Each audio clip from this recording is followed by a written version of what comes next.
चरमरीपा 84 सिद्धों में से एक महत्वपूर्ण सिद्ध माने जाते हैं। उनका जीवन और साधना इस बात का प्रतीक है कि ज्ञान या सिद्धि प्राप्त करने के लिए ऊंचे कुल या विशेष सामाजिक दर्जे की आवश्यकता नहीं होती, बल्कि अटूट श्रद्धा और सही दृष्टि अनिवार्य है। चरमरीपा जाति के चर्मकार मोची थे और वे जूते बनाने का कार्य करते थे। यही कारण है कि उनका नाम चरमरी, चमड़े का काम करने वाला पड़ा। विभिन्न ग्रंथों के अनुसार वे विष्णुनगर, कुछ स्रोतों में इसे मगध के आसपास का क्षेत्र बताया गया है, के निवासी थे। कथाओं के अनुसार चरमरीपा अपने काम में व्यस्त रहते थे, लेकिन उनके मन में संसार के दुखों से मुक्ति पाने की तीव्र इच्छा थी। एक बार एक बौद्ध भिक्षुक सिद्ध उनके पास आए। चरमरीपा ने उन्हें सप्रेम भोजन कराया और उनसे धर्म के मार्ग के बारे में पूछा। गुरु ने उन्हें उपदेश दिया कि जिस प्रकार वे फटे हुए जूतों को जोड़कर उन्हें नया रूप देते हैं, वैसे ही वे अपने बिखरे हुए चित्त को भी जोड़ सकते हैं। चरमरीपा की साधना बहुत ही अनूठी थी। उन्होंने अपने दैनिक कार्यों को ही योग बना लिया था। उनके लिए जूते सिलना केवल एक जीविका नहीं, बल्कि चित्त की वृत्तियों को एकाग्र करने की क्रिया बन गई थी। वे अज्ञानता और मोह को पुराना चमड़ा मानते थे, जिसे हटाकर ज्ञान की नई परत चढ़ानी थी। उन्होंने सिखाया कि जैसे चमड़ा साफ करने के बाद कोमल हो जाता है, वैसे ही साधना से मनुष्य का हृदय शुद्ध और कोमल हो जाता है। वे गुरु मीनपा या कुछ परंपराओं में अन्य सिद्धों के शिष्य माने जाते हैं। कहा जाता है कि 12 वर्षों की कठिन साधना के बाद उन्हें महामुद्रा की सिद्धि प्राप्त हुई। सिद्धि प्राप्त करने के बाद वे आकाशगामी, आकाश में गमन करने वाले हो गए थे, लेकिन उन्होंने अपनी विनम्रता नहीं छोड़ी। लोककथा के अनुसार चरमरीपा एक साधारण चर्मकार थे। वे मृत पशुओं की खाल तैयार करने का काम करते थे। समाज उन्हें नीची दृष्टि से देखता था, लेकिन वे भीतर से अत्यंत शांत और करुणामय थे। एक दिन एक महान योगी वहां से गुजरे। लोगों ने उनका आदर किया, पर चरमरीपा दूर खड़े रहे। योगी ने उन्हें पास बुलाया और पूछा, तुम अपने काम से घृणा क्यों करते हो? चरमरीपा ने कहा, लोग कहते हैं यह अपवित्र काम है। योगी ने उत्तर दिया, अपवित्र काम नहीं, अपवित्र मन होता है। यही वाक्य उनके जीवन का मोड़ बन गया। उन्होंने गुरु से दीक्षा ली और काम करते हुए ही साधना आरंभ कर दी। एक कथा में कहा जाता है कि चरमरीपा चमड़ा साफ करते समय ध्यान में लीन रहते थे। वे कहते थे, जैसे चमड़े की मैल हटती है, वैसे ही मन की वासनाएं भी साधना से हटती हैं। उनके शिष्यों ने देखा कि वे साधारण कार्य करते हुए भी गहरी समाधि में चले जाते थे। धीरे धीरे लोग उन्हें सिद्ध पुरुष मानने लगे। ये कथा सहज योग का प्रतीक मानी जाती है, अर्थात दैनिक जीवन में ही साधना। एक प्रसिद्ध लोककथा में एक राजा ने उनका अपमान किया। राजा ने कहा, एक चर्मकार भी क्या सिद्ध हो सकता है? चरमरीपा शांत रहे। कहा जाता है कि उन्होंने ध्यान लगाया और उनके आसपास अद्भुत प्रकाश फैल गया। राजा भयभीत होकर उनके चरणों में गिर पड़ा। चरमरीपा ने कहा, सिद्धि जाति से नहीं, चेतना से मिलती है। ये कथा सामाजिक भेदभाव के विरोध का प्रतीक मानी जाती है। चरमरीपा का व्यक्तित्व मध्यकालीन भारत के सिद्ध साहित्य और बाद के भक्ति आंदोलन, विशेषकर कबीर और रैदास जैसे संतों के बीच एक कड़ी की तरह है। वे इस विचार के प्रबल समर्थक थे कि कोई भी कार्य छोटा नहीं होता। शुद्ध अंतःकरण वाला व्यक्ति किसी भी जाति या व्यवसाय में रहकर मोक्ष प्राप्त कर सकता है। बाहरी कर्मकांडों की तुलना में आंतरिक शुद्धि अधिक महत्वपूर्ण है। तिब्बती परंपरा तन्यूर में उनके उपदेशों और उनके जीवन पर आधारित चित्रों को बहुत सम्मान के साथ सुरक्षित रखा गया है, जहां उन्हें एक हाथ में चमड़ा और दूसरे में सुई धागा लिए साधना में लीन दिखाया जाता है। काया कुरु चर्म, करुणा कुरु सूचिन, प्रज्ञा सूत्रेण संधि, महासुख पादुका कुरु।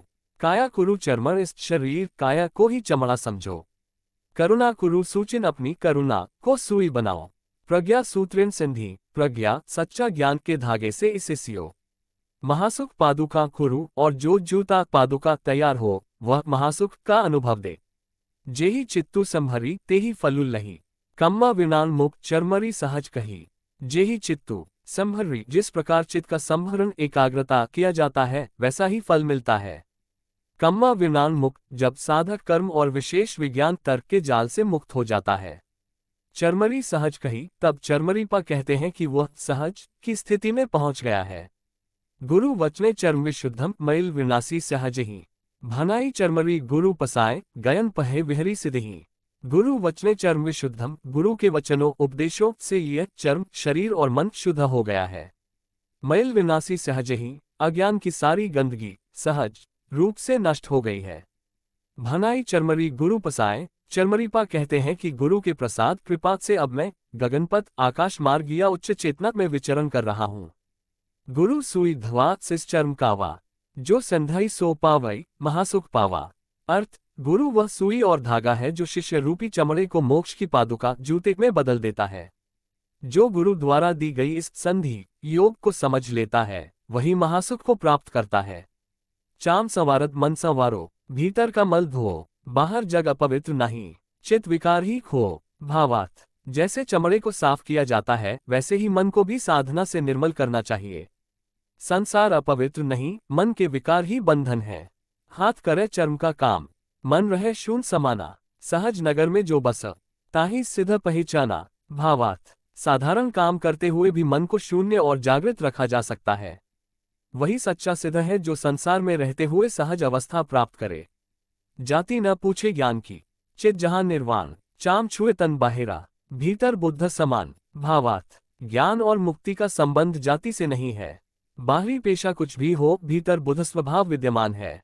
गुरु दिया जो एक शब्द, चाम हुआ चंदन, मलिन काया दीप बनी, जागा अंतर बोधन। भावार्थ, गुरु के उपदेश से साधारण जीवन भी पवित्र और प्रकाशमय बन सकता है। चाम घसे चमृपा बैठे, भीतर दीप उजास, हाथ करे संसारी कर्म, मन रहे आकाश। भावार्थ, संसार का कार्य करते हुए भी मन को मुक्त और प्रकाशमय रखा जा सकता है। सूना घर भीतर नगरिया, तहां न दिन न रात, चमृपा तह ध्यान धरे, टूटे माया घात। भावार्थ, आंतरिक शून्यता में द्वैत समाप्त हो जाता है और माया का प्रभाव टूटता है। गुरु कही एक बचनवा, भीतर देखू जाए, चाम न दूषित देह है, मल मन ही समाये। भावार्थ, अपवित्रता बाहरी कार्य में नहीं, मन के विकारों में है। सहज नगरिया दूर नहीं, घट ही भीतर गांव, चमृपा खोजत फिरे, पाया निज ही ठाव। भावार्थ, जिस सत्य की खोज बाहर की जाती है, वह स्वयं के भीतर ही है। माया जाल पसारी के बैठी, जग फंसी रोवे आए, चमृपा हंसी देखता, गुरु दीन ही जो ठाए। भावार्थ, गुरु के ज्ञान से साधक माया के भ्रम से मुक्त हो जाता है। चाम करे जग नीच कहे, भीतर कौन पहचान, जाके चित निरंजन भयो, सोई बुद्ध समान। भावार्थ, सच्ची महानता भीतर की चेतना में है, बाहरी जाति या पेशे में नहीं। नदिया भीतर अग्नि जले, पवन बिना झनकार, चमृपा तहलीन भयो, टूट्यो भव संसार। भावार्थ, ये योगिक अनुभूति का प्रतीक है जहां साधक संसारिक बंधनों से पार चला जाता है। चमृपा का समय 9वीं शताब्दी से 10वीं शताब्दी के बीच माना जाता है। उस समय समाज में जातिवाद की जटिलता टूटने लगी थी। साधारण लोगों तक उच्च आध्यात्मिक ज्ञान पहुंचने लगा था। लेकिन तभी अरब से भारत पर आक्रमण होने लगे। सिद्धों बुद्धों से प्रभावित जनता का बहुत बड़ा वर्ग अहिंसक हो गया था, अतः बर्बर आक्रांताओं का सामना न कर सके। भारत में उस समय युद्ध के भी विशेष नियम थे। अरब से आए आक्रांता युद्ध के नियमों का पालन नहीं करते थे। भारतीयों को ऐसे युद्धों का अनुभव नहीं था, अतः स्थितियां और अधिक जटिल होती गईं। भारतीय राजाओं में आपस में भारी विद्वेष था, एकता का अभाव था। 1000 वर्ष के आक्रांत काल ने भारत की सांस्कृतिक आध्यात्मिक संपदा को तहस नहस कर दिया। Please subscribe my YouTube channel.